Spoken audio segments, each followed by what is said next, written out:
সংক্ষিপ্ত, যেহেতু সময় কম, আমি বলতে চাই যে আজকে মে দিবসে আমাদের শ্রমিকদের কিছু চাহিদা আছে।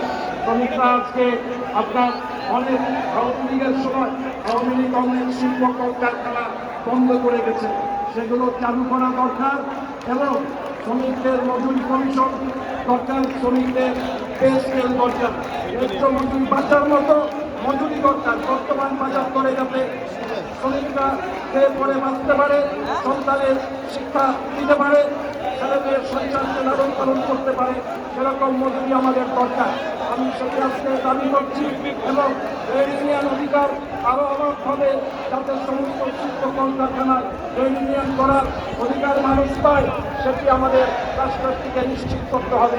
এবং আমি বলতে চাই যে আজকে যে জুটমিলগুলো বন্ধ হয়ে গেছে, 25টা খুলনায় জুটমিল বন্ধ হয়ে গেছে, সেই জুটমিলের শ্রমিকরা অমানবিক জীবনযাপন করছে।